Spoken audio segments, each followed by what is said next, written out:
Diego Bandito. Go Diego! Go Diego! Go Diego! EDSA. Itaas ang kamot sa mga angkol. Itaas ang kamot sa mga angkol. Bunalikol, bunalikol, bunalkol, bunalkol.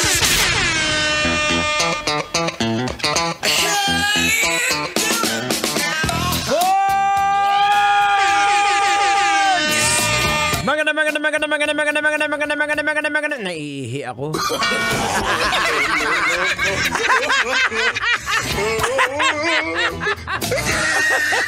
Ay! Shout out sa lahat ng mga nasa biyahe ngayon dahil matindi ang traffic at mga naiihi. Naiihi ka pala. Psst, psst. Psst, psst.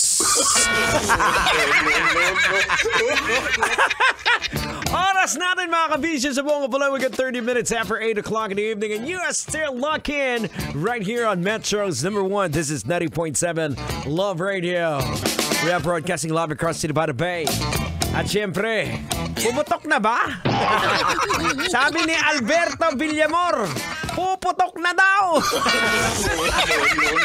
Puputok na yung pantog. Grabe, kaya sa lahat po ng mga kabisyo po natin, basic yan. Basta lahat po ng mga kabisyo natin, mga Grab drivers, nakatutok niyan dito sa programang EDSA. Kaya ako minsan sa mga pasahero, ni Uncle Driver, ang technique dyan ta, anong technique tang? Siyempre, cross legs lang, cross legs. Ay, naku mga kabisyo, big shout out once again kay, kay kabisyong Alberto Villamor. Boss, ingat-ingat board sa pagbiyahe ha. Ayan, tsaka syempre dapat nakatutok lang dito sa programang EDSA. Ito, hindi na natin patatagalin to. Pag-usapan na natin to. Nagbigay ng komento ang social media personality na si Zian Gasa kaugnay sa ginawang pagtatanggol umano ni Senador Robin Hood Robin Padilla kay Pastor Apollo Kibuloy ng Kingdom of Jesus Christ. Oh no! Parang pahayag pa nito protektor daw ng kriminal. Oh no! Logican na natin to! Ay sige! Banatan mo na yan para mahimas-masan! Logika na yan! Logika na yan! Ay mga kabisyo, logika na yan! Anong leksyon ang ating mapupulot? Anong aral ang ating madudukot? Boards!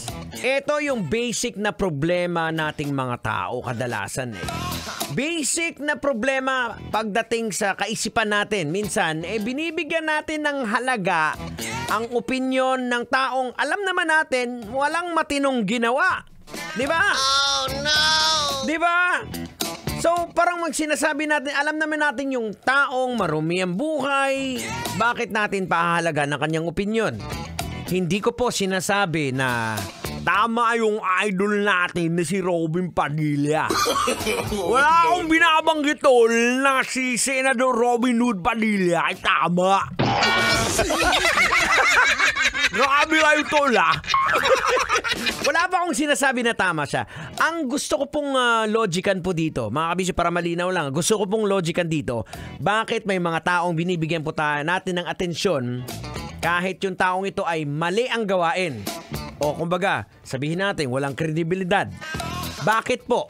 Well, ganito kayan mga kabisyo. Basic. There are several reasons why people might still value the opinion of someone who lacks credibility. Isa po dyan ay ang tinatawag nating confirmation bias. Ang mga tao po ay tend to seek out information that confirms their existing belief, yung paniniwala nila o biases. Kahit na kulang sa kredibilidad, basta ang opinion nila ay aligned doon sa person na naniniwala, mas pipiliin nilang tanggapin kahit walang ang kredibilidad. Oh no! Diba? O mga kabisyo, ganun lang po yan. O eto pa, isa pang dahilan, desire for validation.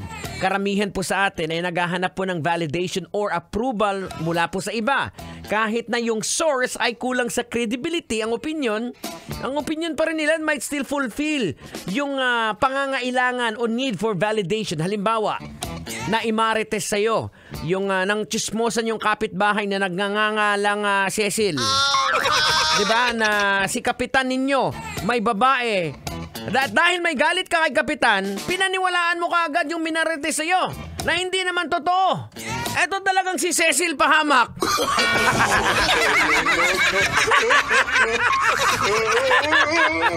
Alam mo! Nadamay na lahat naman pangalang Cecil. Kaya bakit mo ba nabanggit na may Cecil? Saan ba yung galing Cecil na yan?